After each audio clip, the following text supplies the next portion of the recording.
तो धड़ल्ले से कहते थे आप कम से कम अन्न ही मत खाओ। अब एक बार भोजन कर रहे हैं, एक बार कर रहे हैं, तो आपसे इतनी बार बार कहते भैया रात में मत खाओ, रात में मत खाओ। जीवन में आचरण आएगा, संयम आएगा, भाव बदलेंगे तो गुणस्थान बढ़ेगा। जयकार लगाने से गुणस्थान बदलने वाला नहीं। गुणस्थान की प्रक्रिया भावों से है। गुणस्थान की क्रिया बाह्य के आचरण से, बाह्य की क्रियाओं से है ही नहीं, शाब्दिक है ही नहीं। भावों में कितना अंतर आ रहा है। अंदर से अपना भाव होना चाहिए। हमने चैन कुल में जन्म लिया तो हमें रात में नहीं खाना चाहिए। अंदर से भाव होना चाहिए। पानी छानना हमारा कर्तव्य है, नित्य दिन दर्शन करना हमारा कर्तव्य है। जिस कुल में हमने जन्म लिया इतना तो करना ही करना है। बाकी संयम जबकि तो और आगे की बात है। अभी भी तो बिल्कुल LKG की बात है, यही नहीं आ रही तो UKG और पहले क्लास की बात कहाँ से आ रही। शतावशय कहाँ से आएंगे जब यही नहीं है। श्रावक के 12 व्रत कहाँ से आएंगे जब यही नहीं है। 11 प्रतिमाएँ कहाँ से आएंगी जब यही नहीं है। मूल ही नहीं है, जड़ ही नहीं है। इसलिए आचार्य लिख रहे कह रहे हैं संयम बढ़ाने की बात प्रतिस्पर्धा होनी चाहिए। या ठीक हम पूरे साल का नहीं छोड़ सकते, परिस्थिति है तो कम से कम 4 परमात्मा महाराज का इतने बड़े तपस्वी का 4 परमात्मा हो रहा उनके पास रोज आ रहे हैं तो कम से कम 4 महीने का नहीं इतना तो होनी चाहिए। हमेशा यह संसार तो स्वप्नशील है। इस असार संसार में जो भी सार समझता है वह गलत है। बिल्कुल एक स्पष्ट लकीर कर दी आचार्य ने। अगर इस संसार में आनंद आ रहा है, इस संसार में मजा लग रहा है, इस संसार में सुख लग रहा है तो समझ लो बिल्कुल गलत मार्ग पर है। संसार में सुख है ही नहीं। संसार तो असार है, स्वप्नशील है। जैसे स्वप्न में दिखता हुआ कुछ सही नहीं दिखता। स्वप्न कोई देखे आप प्राइम मिनिस्टर बन गए तो प्राइम मिनिस्टर थोड़ी बन जाओगे। सपने में देखे राजपथ मिल गया, आँख खुली पहले भजन पढ़ते थे, उठ मूरख रुदन मचाया, सपने में राजपथ पाया। सपने में राजपथ पा लिया, जगह रो रहा है हमारा राजपथ कहाँ चला गया। भैया सपने का कुछ चिंता तो नहीं होता है। ऐसे आचार्य लिख रहे हैं कि संसार तो स्वप्नशील है। जैसे स्वप्न में दिखने वाली चीज नष्ट होने वाली है, मिलने वाली नहीं है, ऐसे संसार में कुछ भी मिलने वाला नहीं है। अपने को लगता है मिल गया, ये प्राप्त कर लिया, हमने ये कर लिया, कितने साल के लिए प्राप्त कर लिया, 40, 50, 60, 70, 80, बस इससे ज़्यादा नहीं। इतनी लंबी आयु में अगर कोई चीज़ 40, 50 साल के लिए मिल गई तो क्या कौन से बड़े समय के लिए मिल गई, कुछ नहीं। उसके बाद तो छूटनी छूटनी। और 40, 50 के लिए कोई गारंटी नहीं कब तक रहेगी। अभी कल परसों दिन देख रहे थे, उसमें डायग्राम जो एयर इंडिया का क्रैश हुआ, उसमें जिसमें सामान ढूंढा, एक में 22 किलो सोने की जेवर निकली उसके अटैची में, 22 किलो सोने की। बताओ कितने मन से पैक करके ले जाओ, लंदन जा रहे हैं, अपनी जेवर सब ले जाओ, वहाँ जाके पहनेंगे, ये करेंगे, न खुद रहे और न सामान। सरकारी उसमें कितना तो लोग ही लूट के ले गए। सरकारी खजाने में अब कौन इसका प्रूफ देगा, 22 किलो हमारा ले लेगा ना, कुछ नहीं गया। ये कह रहे संसार, इस असार संसार में जो भी सार समझता है वह गलत है। एक भावना इस श्लोक की इस लाइन को पढ़ के बना लो भैया, ठीक है संसार में रह रहे जो करना पड़ेगा सब, लेकिन अंदर से ऐसी आस्था रखो कुछ भी नहीं है। जब तक आँख खुली है तब तक है, जिस क्षण आँख बंद हुई कुछ भी अपना नहीं है। जिस प्रकार स्वप्न में आए हुए दृश्य वास्तविक नहीं होते, उसी प्रकार संसार की लीला इंद्रजालियाँ दिखलाए हुए खेल के समान है। यह संसार संध्या की लाली के समान सार शून्य अंधकार में है। आसमान में 2 तरह की लाली होती है, एक सुबह की लाली और एक शाम की लाली। सुबह की लाली होती है तो प्रकाश आता है, अंधकार नष्ट होता है, और शाम की लाली जब आती है पर अंधकार आता है, प्रकाश नष्ट होता है। इसलिए आचार्य ने क्या कहा, ये संसार संध्या की लाली के समान है। इस लाली में रुचि मत मानो, इसके बाद अंधकार आने वाला है। इन भोगों में आरंभ परिग्रह में रुचि मत आना। अगर आरंभ परिग्रह ज़्यादा है तो उसके बाद नरक आने वाला है निश्चित रूप से। इसलिए इस बात में पुष्ट मत समझो। आचार्य कह रहे हैं ये संसार संध्या की लाली के समान साफ शून्य अंधकार में है। ये शाम की लाली जब आकाश में है, अब समझ लो अंधकार आने वाला है। इसलिए जब जीवन में अपने को ये लगे कि संसार बहुत सार में है, तो समझ लेना भावी गति खराब होने वाली है। आचार्यों ने संसारी प्राणी को संबोधित करते हुए इस संसार के स्वरूप को अनेक उपमाओं से समझाने का प्रयास किया है, फिर भी समझ में नहीं आता। सुबह जैसे ये 3-4 उपमाएं दी, वो उसके बूंद पत्ते पर ऐसी चमकती है जैसे मोती रखा हो। क्या मोती है वो? नहीं, जरा सा हवा चली और बूंद लुढ़क गई, मोती खत्म। जैसे कह रहे वो मोती की बूंद, उसकी बूंद क्षण भर के लिए चमक रही है, अगले क्षण नष्ट होने वाली है। ऐसे संसार अभी चमक रहा है, अगले क्षण नष्ट होने वाला है। दूसरा उदाहरण दिया बिजली की चमक के समान। आकाश में बिजली चमकती है कितनी देर के लिए? प्रकाश होता है, उतनी ऊंची चमकती है, प्रकाश जमीन पर हो जाता है। लेकिन प्रकाश को कितनी देर के लिए प्रकाश है? एक क्षण के लिए, उसके बाद तो अंधेरा आने आना है। कह रहे जैसे बिजली की चमक क्षणभंगुर है, उसी लिए संसार की चीजों की चमक भी क्षणभंगुर है, नष्ट होने वाली है। इंद्रधनुष के लिए कह दिया, इंद्रधनुष दिखाई पड़ता है, कितना अच्छा दिखता है, साफ साफ रंग बढ़िया। कोई सत्ता है इंद्रधनुष की? कोई सत्ता नहीं है। वहाँ जाओ जहाँ दिख रहा है कुछ पकड़ में नहीं आएगा। केवल प्रकाश की किरणें परावर्तित हो रही हैं, उस प्रकाश की परावर्तित किरण का लग रहा है सामने बहुत अच्छा इंद्रधनुष 7 रंग का इंद्रधनुष बन गया, दिखता है नहीं। ऐसे आचार्य कह रहे संसार में सुख दिखता है, इंद्रधनुष की तरह संसार में सुख है नहीं। और चौथा दृष्टांत दिया था मृग मरीच का। रेगिस्तान में या गर्मी में हाईवे पे चलो, सामने स्क्रीन से देखो तो लगता है आगे पानी भरा है, और जब तक वह गाड़ी पहुंची सूखी है, फिर आगे। रेगिस्तान में बहुत होता है, नीचे की बाजू के कारण जमीन गर्म हो जाती है, ऊपर की ठंडी होती है, प्रकाश सूर्य की किरणें आती हैं, परावर्तित होती हैं। ऐसा इमेजिन होने लगता है कि यहाँ पानी है, इसलिए उसे कह दिया मृग मरीच का। राजस्थान हरण होते हैं तो पानी समझ के भागते फिरते हैं, पानी कहीं है ही नहीं, मृग मरीच का। कह रहे ऐसे संसार भी मृग मरीच का है। सामने लगता है कि सामने पानी है, पत्नी में सुख है, बच्चों में सुख है, मकान में सुख है, गाड़ी में सुख है। जैसे वो सामने पानी दिखता है, ऐसे सामने सुख दिखता है। इसमें सुख, इसमें सुख, इसमें सुख, संसार की सब चीज़ों में सुख दिखता है। आचार्य कहते किसी में सुख नहीं है, दूर से सुख दिखता है। जब उसके पास जाओ, अरे आचार्यों ने संसारी प्राणी को संबोधित करते हुए इस संसार के स्वरूप को अनेक उपमाओं से समझाने का प्रयास किया है। फिर भी आचार्य श्री गृहस्थों के लिए कह रहे हैं, फिर भी समझ में नहीं आता। जब जाओ तभी सवेरा। हम सब लोग बैठे हैं, कोई 60 का, कोई 65 का, हम 74 के, 70 साल, 65 साल, 60 साल सब हम लोगों ने भोग भोगी। जैसे आप पाप कर रहे हो, हम लोगों ने भी वैसे ही पाप किए, कोई अलग नहीं किया हमसे। आपकी तरह पाप जैसे वर्तमान में आप कर रहे हो, वैसे हम सब लोगों ने भी पाप किए। लेकिन एक बार ये जिस क्षण में ये समझ में आ गई बात, अरे संसार में कुछ नहीं रखा। 70 साल नहीं समझ में आई, कोई बात नहीं, आई तो बेटर लेट देन नेवर, सड़क पे लिखा रहता है। हाँ, देर आए दुरुस्त आए। देर आए दुरुस्त आए, बेटर लेट देन नेवर। क्या बात है। शाम को घर आ जाए तो भूला नहीं कहना। यहाँ जितने ये बैठे हैं, इन सब ने इन्हीं मुहावरों को प्रयोग किया। भैया 70 साल हो गए, घर में कोई बात नहीं, अब तो समझ में आई।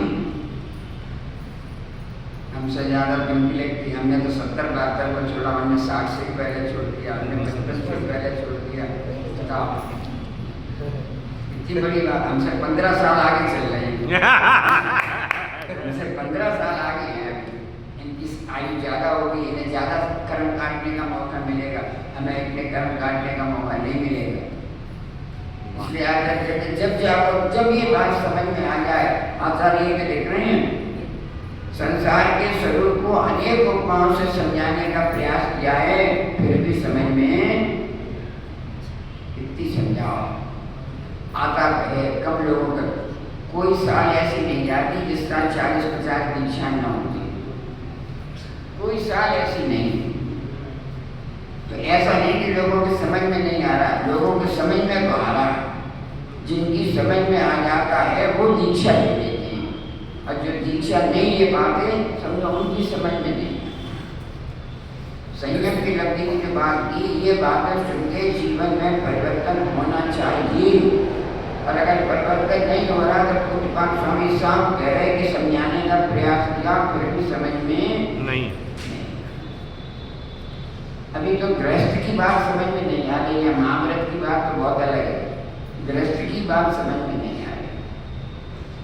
कैसे बैठना, कैसे खाना, कैसे मंदिर में आना, कैसे बोलना, कैसे विनय करना, कैसे नमस्कार करना। लौकिक अनुशासन भी है ही नहीं है, कतई अनुशासन। रोज कहते हैं कभी पानी पिएंगे, हमारे कमरे के बाहर कभी हॉल में बोतल रखी, कभी आचार्य कमरे के यहाँ पानी मिल रहा है, यहाँ पियो, बोतल यहीं रखो। नहीं, एक उठा ली, रास्ते पर चलते चलते पानी पी रहे हैं, खत्म कहाँ हो, महाराज के कमरे के सामने वहीं छोड़ दो। कोई नॉन-जेन आए, क्या समझे? महाराज रात में पानी पीते होंगे इसलिए बोतल रखी है, सुबह पानी पी के बोतल यहाँ रखी, क्या क्या इमेज लेके जाएगा? गलत सोच। किसी अजैन ने नहीं रखी, जैन ने रखी, तो नहीं आ रहे, जैन अपने ही आ रहे हैं, अपने ही आ रहे हैं। अपन को ये भी विवेक नहीं, इतना आचार से कहते हैं, फिर भी देखो कितना कितना छोड़ेंगे। पूरी की पूरी पूरी पड़ी है, पूरी की पूरी रोटी पड़ी है, अरे एक लो ना, क्यों 4 ले रहे हो? 4 बाद में 6 खाओ तो मैंने थोड़े हैं, लेकिन एक लो। ये जरूरी कितने चावल रखेंगे, कितने चावल पड़े, 2 रोटियां पड़ी, रसगुल्ला पड़ा, ये पड़ा, क्या हो गया, कितना पाप लगेगा। जो अंतराय आते हैं, चाहे गृहस्थ में या खाने को नहीं मिलता है, कैसे अपन छोड़ते हैं उसी समय कर्म बनता है। हम सोचते हैं अपने भी गृहस्थावस्था में जब ऐसा छोड़ा उस समय जो कर्म बना, अब यहाँ आकर वो कर्म होने में आ गया, तुमने उस दिन फेंका था, अब हम नहीं मिलने देंगे तुम्हें। छोड़ा तो अपन ने भी कहा ऐसी बात तो नहीं, कम छोड़ा छोड़ा तो होटल में रहते आपको क्या फर्क पड़ता है, आपने तो पैसे दे दिए खाली छोड़ दो। नहीं, पैसे देने का मतलब ये नहीं कि थाली में इतना प्लेट में छोड़ के आओ, उतना ही मंगाओ। हमें तो चौके तक में लगता है, उतने ही टेबल में ला के रखो जितना हमें जरूरत है, मतलब को ज़्यादा। हम कोई चीज़ दे भी नहीं, इशारा कर रहे हैं, हम मालूम में इतना नहीं खाना है, आपने इतना बड़ा कटोरा रख लिया, खाने नहीं उतना क्या मतलब, वो दूसरे के काम आएगा। हमें लेना है इतनी कटोरी 100 ग्राम लेना है, आपने 400 ग्राम कटोरे में ला कर रख लिया, अब 300 ग्राम दूसरे का अंशीन नहीं है, वो 100 ग्राम 4 जगह काम आता, 4 टेबल पर पहुँचता, अपन ने इतना रख लिया मंगा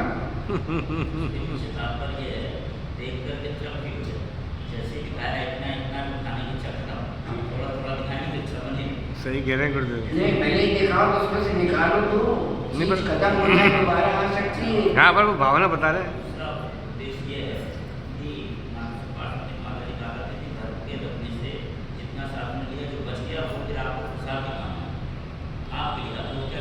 प्रसाद महाराज जी उधर खाए, हम चौके के बाद देखो सब ऐसी थाली उठाकर फेंक दी जाके, जहाँ बर्तन बनते हैं आप देखो हर थाली में। हमें तो लगता है 2 सहज सागर प्यारा पहले नहीं था, सही कह। प्रसाद मांगते हैं, उन्हें देते नहीं प्रसाद। हाँ, देते। और यहाँ से ऐसे उठाई पूरी थाली, डाली पूछे मजा। आप हर थाली में देख लो, एक भी थाली ऐसी नहीं होगी जो थाली खाली। जबकि परंपरा ये थी, घर में जितना बचता था उसे किचन में वापस ले जाते थे और उन्हीं में मिला ली, दाल में डाल दी, चावल में डाल दी, सब्जी में डाल दी, और वो ठंडी हो गई थी दोबारा गर्म किया, फिर उसे सब गृहस्थ मिल के खा लेते। इतना कौन करे? वही थाली लेके बैठ जाते या वही थाली लेके बैठ गए, तो आप बर्तन इतना सामान पड़ा होता है, पूछो। अब वो सब हमें तो ये पूछ लगता है, अगर हमारे टेबल पर उठ के आया और देखा तो सहज अगर कर्म कहीं न कहीं भोगना पड़ेगा। हमें तो लगता है, इससे नहीं लगा कि हमें तो अंतिम चिंतन में आता है अगर सहस्रार के कोई खा ले तो ठीक है। ऋण सार में लिखा है मुनि के अवशिष्ट अन्न को खाना चाहिए, ये ऋण सार में लिखा है। बहुत उत्तम है। जितना टेबल पे रखा है उचित तो ये है कि जो अंदर चौके में स्वयं उसमें से ले ले या दूसरा कुछ दरवाजे पर खड़े उन्हें प्रसाद में बांट दे। लेकिन अगर वो झूठन के स्थान पर थाली उठाकर रख दी गई तो जिसकी थाली रखी गई सहस्रागर की थाली अगर झूठे स्थान पर गई तो सहस्रागर कर्म बंद से नहीं, भले सहस्रागर ने नहीं किया, काय को रखवाया जिस तरह पहले नहीं भेजा इतने रखो खत्म हो जाए दोबारा ले आओ वो ठीक है। अब रोटी ले आए, चार रख ली, अपने रोट का साबित है। अब टुकड़े किए हुए रोटी में खाता ही नहीं, हम आपको बता दें वर्तमान में तो सब 50-50 है, इसे दें होना नहीं चाहिए कि वो पहले लेना चाहिए।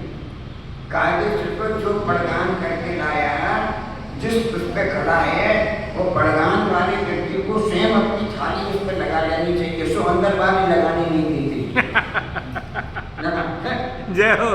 हम हाथ नहीं धो पाते और सामान थाली का हट जाना, टेबल पर नमक भी चाहिए दोबारा भीतर में नहीं आओ, नींबू चाहिए तो इतनी जल्दी पड़ रही महाराज नहीं उठ पाए, सामान उठा के ले जाओ ले जाकर, ये भी नहीं खाने के लिए ले जाओ, थाली उठा के ले जाओ और पीछे मजने के स्थान पर थाली पहन लो। काय की जल्दी, काय की जल्दी, हमें इतना विकल्प होता है। कौन साहब जरा ये भी स्ट्रिक्ट कर दो आप, हमने खूब थाली देखी, अब आप कैसे लगेगी तो हम आपको बुला के देखेंगे यहाँ शास्त्र की गद्दी पर बैठ के झूठ सही बात, अपनी आंखों से देखा तब हम कह रहे हैं सही बात भाई। आपकी नहीं होता का अन्य जगह हो जाता है उससे भाई, कोई टेबल पे हो जाता है। हाँ वो ये जो गुरु ने बोला वो सही है। बल्कि संसार में सभी चिंता का अनुभव करता है तो इसमें आचार्यों का क्या दोष है? कह रहे समझाने के बाद भी अगर कोई मार्ग पे नहीं आ रहा भैया आचार्य क्या कर रहे हैं, क्या करें आचार्य?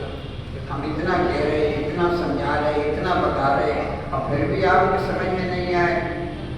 तर भैया सहज सागर में क्या करें, आचार्य श्री भी क्या करें? कह सकते हैं, बता सकते हैं, समझा सकते हैं, कह सकते हैं, बताने में भी आपकी समझ में नहीं आ रहा।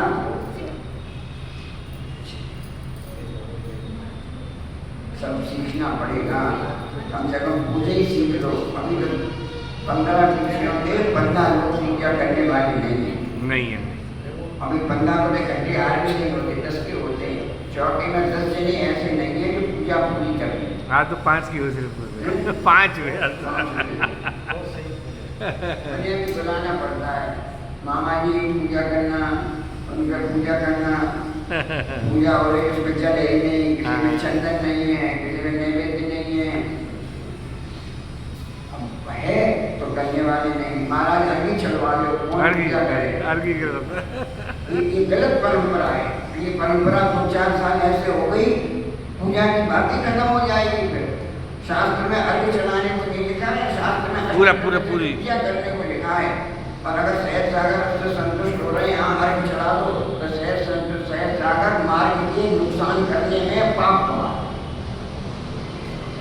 इसलिए हमको तो नहीं कोई अर्घ का सबक, भाई बिहार है चलो ठीक है, कहीं दिक्कत है, उपलब्धता नहीं है, 3 महीने ही रहना है, 4 महीने ही रहना है, रोज है ना, आपको कहीं भागना ना हमें कहीं भागना।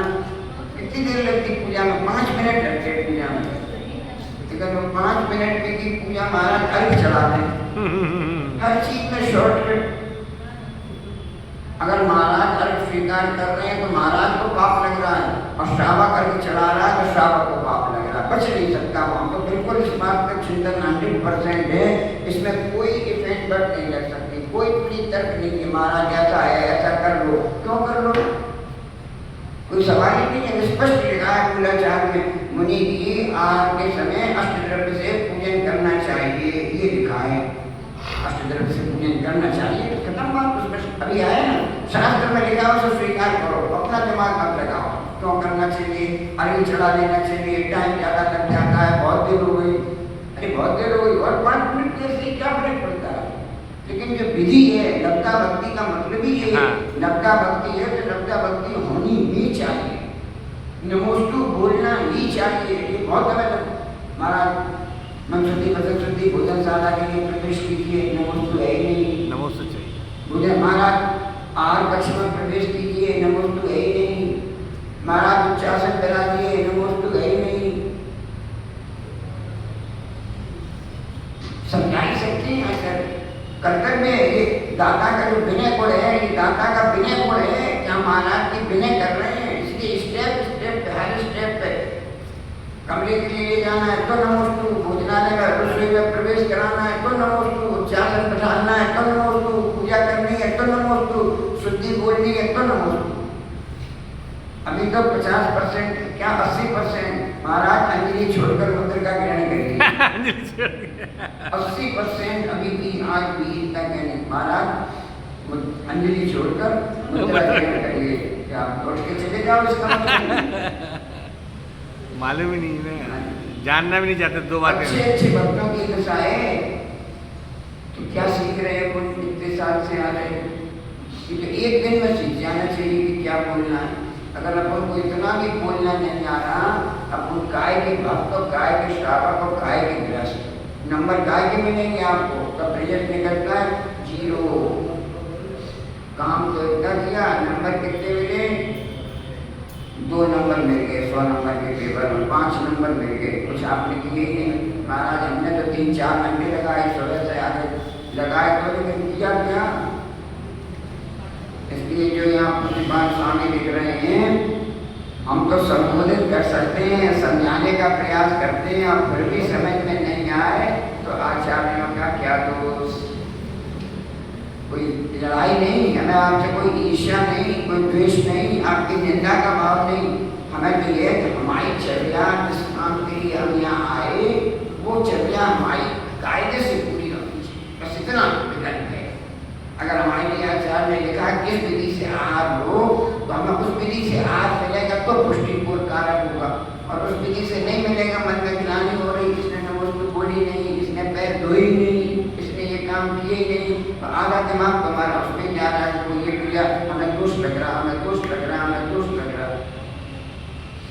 अब पानी बनाना स्पष्ट है, मिश्रण नहीं करना चाहिए। अब पानी बहुत गर्म है, हमारे सामने का ठंडे का कूलर का फ्रिज का ठंडा पानी है, उसी का गर्म पानी खुला हुआ मिला दिया, नहीं लेना चाहिए। महाराज क्या करो, चौके में से मिला आप चौके में क्या कर रहे हैं, हमारी आँख के सामने तो नहीं कर रहे, वहाँ से मिला के लाना चाहिए, वहीं से करके लाना। यहाँ भी कर रहे हो, कोई व्यक्ति खड़ा उसके पीठ के पीछे कर दो, सब नमक भी आप डाल ले, हमारे सामने डाल ले, कूड़ा भी डाल ले, हमारा दिखा के हमारा और घर में समय से अपने बच्चों से पूछते हो कितना पीछे डाले, कितना पीछे डाले, और नमक डालने सब मालूम है घर में कितने नमक डाले, 2 दिन में पता चल जाएंगे कौन से बन जाएंगे। तो महाराज कभी महाराज से महाराज पूरा और डाले, महाराज नमक और डाले, नींबू और डाले, कभी नहीं महाराज से पूछे। आप तो सामने रखो केवल, अगर महाराज को जरूरत है, हमने 1 गिलास दाल खाई और नहीं 1 गिलास खाकर रुक गए, इसका मतलब कुछ कमी है।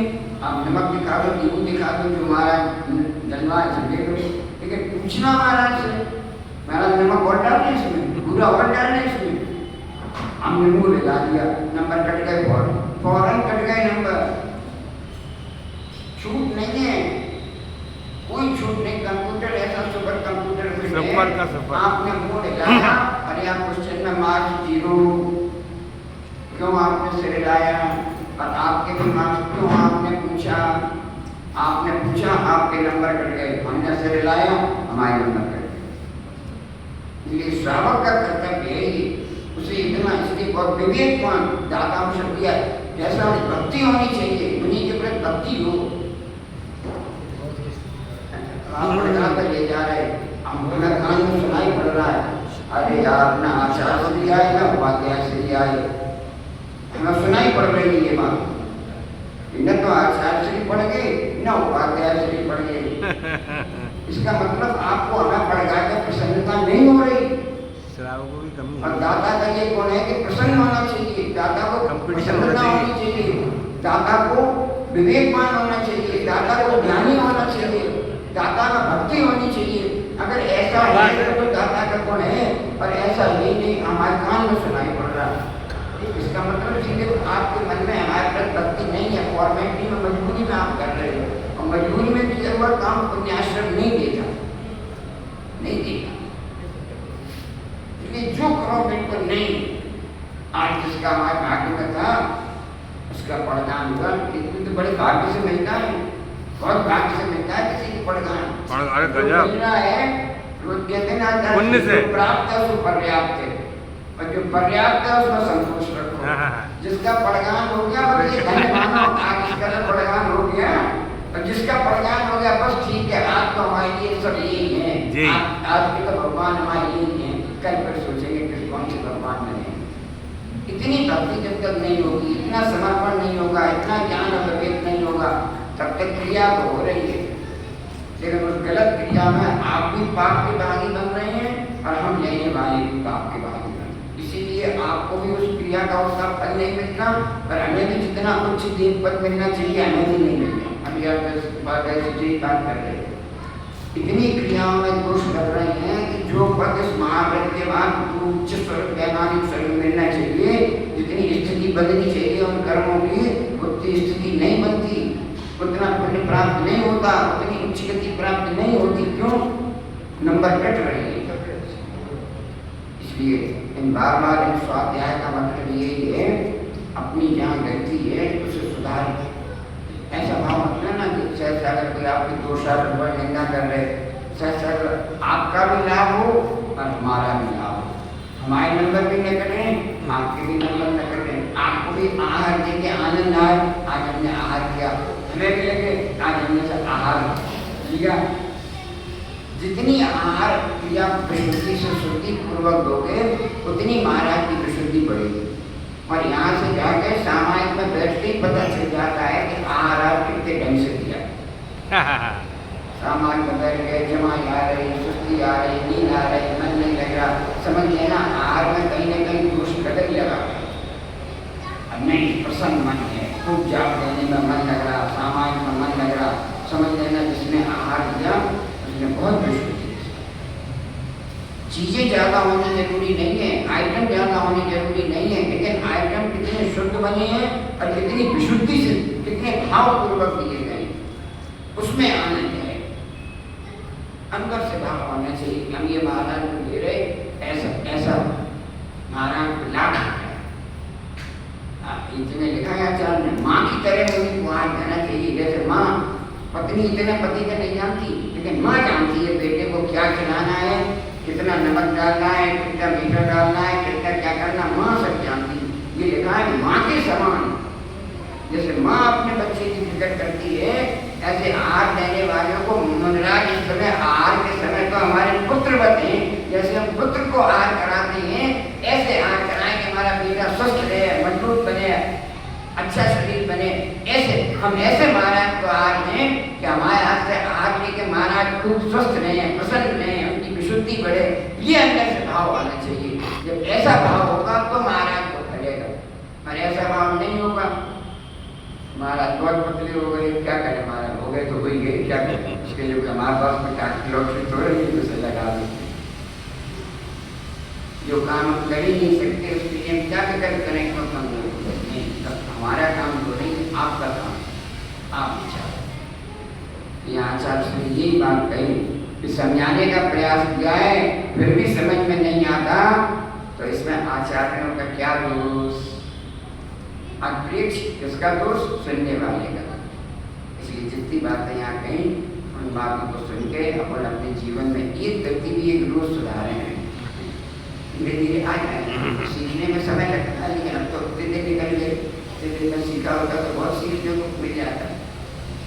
सीखना चाहिए, अपन को सीखें, जितने सीख लेंगे उतने पुण्य ज़्यादा प्राप्त हो जाएगा, जितना पुण्य ज़्यादा प्राप्त हो जाएगा उतनी स्थिति अच्छी मिलेगी। नहीं तो लौट फिर के फिर 5वें काल में मनुष्य बन के यहाँ आ गए तो आगे तो इससे भी ज़्यादा दुख मिलने वाला है।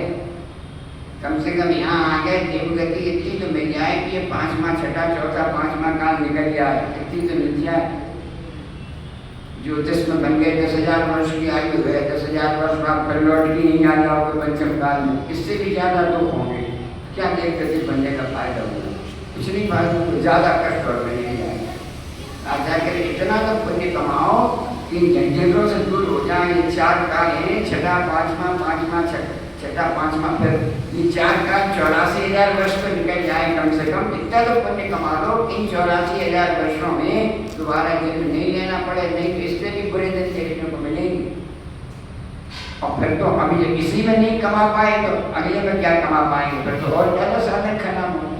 अभी मन महाराज में तो रहे, छठे काल में तो वो भी नहीं मिलेंगे देखने को। कच्चा खाएगा आदमी, ओह माय गॉड, कच्चा, एक हाथ के शरीर होंगे केवल छठे काल में, एक हाथ के शरीर, अग्नि होगी नहीं, कच्चा खाएंगे। ऐसे जैसे जानवर लोग पेड़ के खा लेते हैं, ऐसे तोड़ के ऐसा खाना पड़ेगा। पकाने का साधन ही आएगा ही नहीं छठे काल में, अग्नि नहीं होगी। ऐसा काल आने वाला है कि कैसे बचेंगे इस काल से। यहाँ सही करोगे तो बचोगे, और यहाँ सही नहीं करोगे। बोलो तपाचार्य श्री प्रसन्न सागर महाराज